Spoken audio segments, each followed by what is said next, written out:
I have a great idea for an app. Now, if you've been doing development very long, you've probably had somebody come up to you, and whether that's a friend or a family member or just some random person that knows that you're a developer, contact you and say, "Hey, I've got a great idea for a mobile app," or "I've got a great idea for an app that we could sell, right, and make lots of money," because that's what everybody thinks that we can do.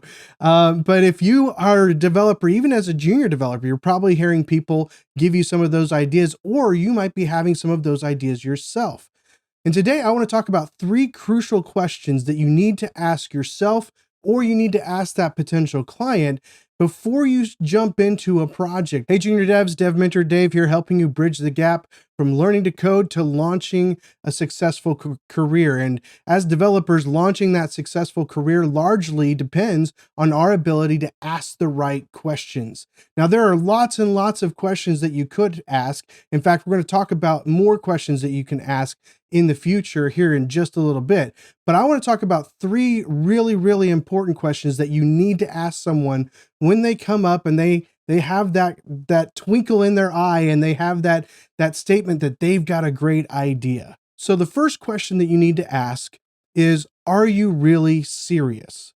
See, the reality is most people just have these pie in the sky ideas. They're not really looking to start a business. They're not really thought it through more than just, hey, it'd be nice to have an app that does this, or it'd be nice to have some functionality in this app, or to be able to do something else better. They haven't usually thought past the first initial idea. And so they're not really serious about trying to actually develop something. In fact, most of the time when I've talked to people who have an idea, the more questions you ask, the less interested they become in actually pursuing that idea, because they begin to see this is going to be a lot of work. This is going to be a lot of time. It's going to be a lot of effort. It's going to be a lot of money potentially. And so the first question you need to ask is this something that you seriously want to pursue? Are you really looking to do something with this? Are you really looking to create a business out of this? If that was kind of the idea, are you really looking to put the time and the effort into building this application or building this game potentially, if that's what you're into as a developer? You need to be able to ask that question, are you really serious?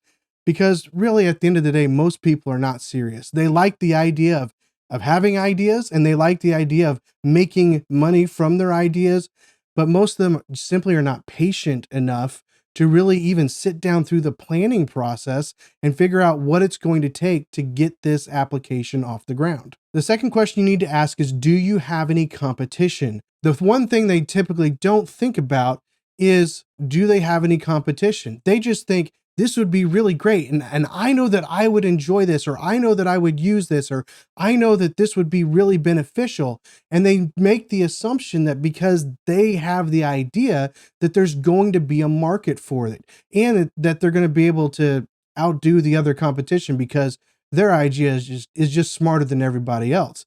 Or they just may not even know that they have competition. Many people just come up with ideas and think you just get a developer and you build that idea out, and then you just market it maybe, or maybe you don't have to market it and it just magically gets people buying. It just doesn't work. And they just don't think about the fact that there's going to be competition. Even if you're the first to market, you have to be able to iterate quickly, because other people will see success that you have and they're going to jump on board and they're going to do it faster probably than you did. They'll get more funding because you're already a competition.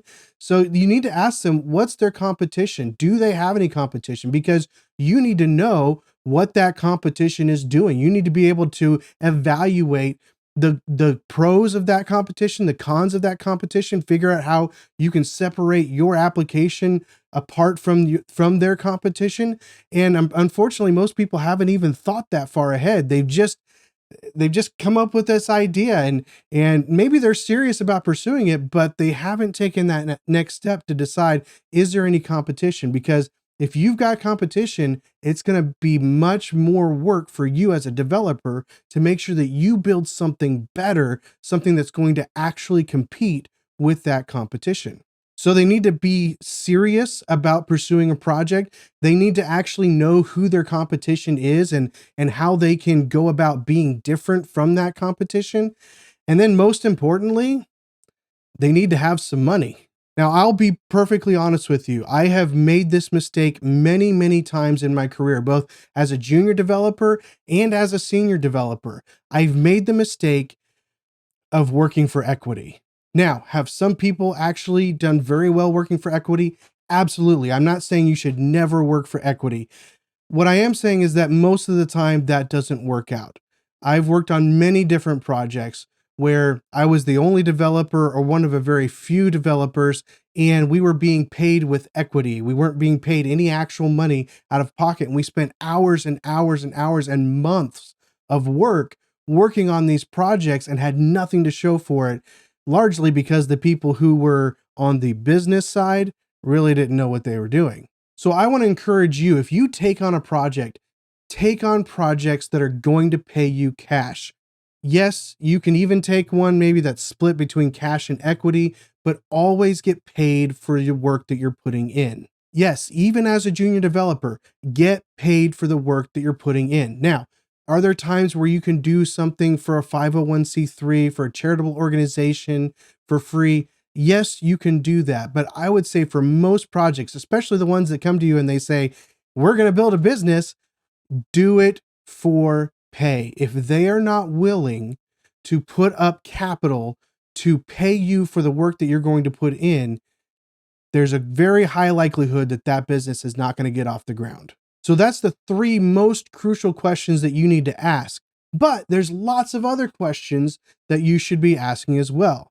So here's what I want to do. I want to give you a scenario that I actually had, one of the first opportunities that I had to build some software, and I want to see what questions you come up with. So in the description below, you're going to find a link to a Google form where you can fill out questions that you would ask the client and why you think those questions specifically are important. So here's the scenario. Your boss comes to you and they say, you know what? We need to build an application that allows us to fill out a form for every phone call that we take. And we just need to record 3 pieces of information. We don't need to know who the person is that's filling it out. We're just trying to collect data on all the phone calls. So all the representatives are going to have access to this form. We need to store it and we need to get a report out of it so that we can send that information to the client. That was literally the first job that I got as a web application developer, sort of. I was actually still a customer service representative, but that was my first application that I got paid, sort of, to build.